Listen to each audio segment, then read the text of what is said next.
Conerly, the offensive tackle from the state of Washington, who is the number 1 or 2 rated offensive tackle in the country, a top 10 player in the country, and he's still on the board. He is the highest ranked player by far still on the board. I think he's the only top 250 player still on the board. So what is the what are the time parameters on when he can wait to sign?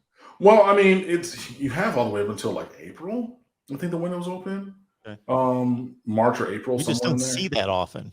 You don't see it often, and the thing about it that's different is the fact that he plays basketball at Rainier Beach in Seattle, and that is like Brandon Roy went there. If you remember that name from the past of college basketball.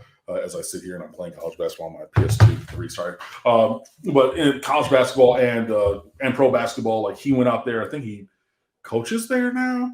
A bunch of other guys have come through that program, like Jamal Crawford, who went to Michigan and was 6th man of the year, like every year in the NBA for like 17 years, 20 years in a row. And a bunch of that's like the legacy program in that area that's the spotlight, number one.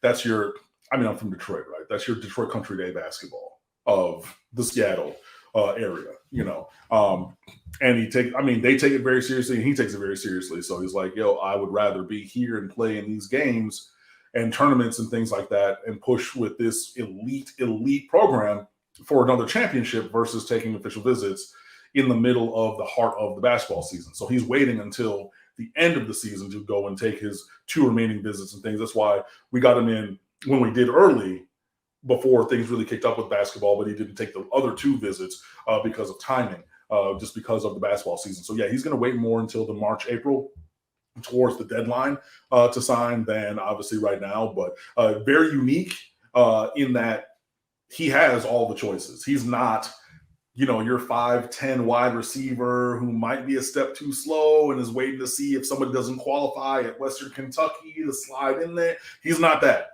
He's everybody's All-American and can call up any school in America tomorrow and be like, hey, coach, doesn't matter to the coach, doesn't matter to school. I'm coming. Josh, we got a spot for you. We got your dorm room all picked out. What day are you going to be here? For spring or for summer 1? Cool. Summer A session starts then. We're going to send everything to you. Fax it back to me today, right now.